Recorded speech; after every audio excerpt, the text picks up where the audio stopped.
Now, the, then, you see, land was commodified. Lawfare was used to commodify land. Now, land which was forcibly taken from an African for free is now being regarded as a property. Hence, it's now a property for the colonialist kith and kin. Hence, it cannot be just taken for free, because if you do that, you have violated the property rights of humanity. Now they are citing the UN Declaration of Human Rights that espouses and protects and preserves the rights to property. But the African does not have rights, by the way. You must remember that, according to the colonialist mindset, because that same land was taken for free, for nothing. But now the African, after fighting for 17 years, he has to buy the land that he has fought for 17 years. Why were they fighting for in the first place if they could just buy the land? They could have just bought the land instead of fighting, and avoid all the death and the pain and the suffering and the pillaging and the bombing that they experienced at the Smith minority settler regime, which was backed by the British government. So you see now, the the Patriotic Front did not agree to the matter, but the frontline states had endured enough of supporting these guys for 17 years fighting the war. They were also tired. Their economies were getting under strain. So they said, let's settle for this compromise.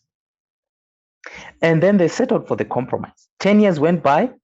Still, Mugabe government, the Mugabe regime is asking the British government to make the funds available so that they can pay for that land as per their agreement. You know what they did? Because the law that they crafted is to protect and preserve them, it has no consequences on their part. They did not honor their side of the story. And you know what then Mugabe did in 1997, 1999, in 2000? He said, okay, now because we have the majority, we have the legislative power, we have the executive power, we are amending that same constitution to make and pave way for our government to take that land without any form of compensation to the white man. And that's what they did exactly. So you need to understand that these institutions that we inherited, like as per your questions the question that you asked earlier on, we need to make sure that we take that which is good, adapt it, and modify it as per our circumstances. Like Kwame Nkrumah said this thing years back. The greatest Pan-Africanist, he said, these same people will come and recolonize us in the form of investment. And he was right, because we see that all over Africa and now. And then he said, whatever they have in terms of their models, take that which is good, adapt it for your purposes, and leave that which is bad. That's exactly what Mugabe did. He took that which was good, he amended the constitution, used the 2/3 majority as the constitutional requirement, amended his constitution, and made sure that he takes the land.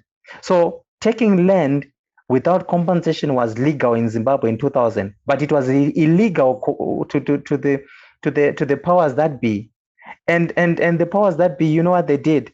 They imposed sanctions on Zimbabwe because they said Zimbabwe is violating the property rights. Whose property rights again? The minority white farmers. So in other words, the Zimbabwean constitution, which was voted in by the majority of Zimbabweans, was not meant to protect the majority of Zimbabweans. It was meant to protect the minority white settler farmers. So this is the struggle that we have in Africa. Now, Zimbabwe has been under those sanctions. Yes. And no, because the thing is really very interesting, the argument, that, when you read the notices, maybe you are reading the BBC article on the topic that the Zimbabwe have seized the land, they have denied land to white farmer. Of course, it will appear, this devilish man, this wicked man, this wicked Zimbabwean man, why is he doing this? Why want people to suffer? And then the story will go on, regurgitated in CNN, in Fox News.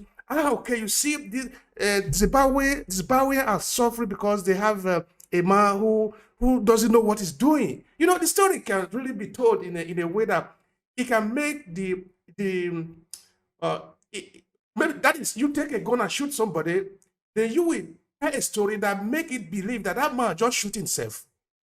Because people are really very terrible, no? Now, what I want to say here is that then I will, of course, put it as a question to you later on is, I think the Europeans are very clever when they do these things, no? Because if they were to just go there one day and want to take the land, they will not succeed. But as a clever people with a clear objective, this is what I think Africa should also learn from. They take the time to study you. They begin to take you down one piece at a time. That is, they group up against one or few individuals, and they will succeed because it's a law of numbers. Now, how is it disadvantageous to the African people? Because they pick only few people and they empower these people a lot. And these people look at themselves as, we are better than every other person. Of course, they are going to allow you to enjoy even to the end of your life. But remember, we are not the objective. The objective is to use you to get to something else. But how can you benefit from me? Reading from the line that you just mentioned of Kwame Nkrumah, is that you should know that this is a strategy, that this is a game. How is it beneficial to you and the people that you are part of?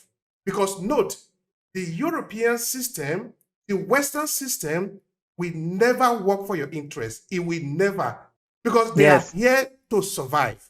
If your own is just to enrich yourself as an individual or your immediate family or a small group, and that is what you see as their benefit, as your benefit in the bargain, you need to think again.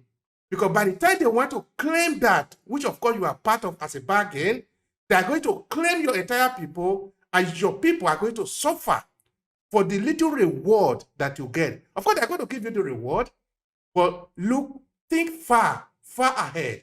If we do this, we will survive. We have the numbers. We are not just stupid people.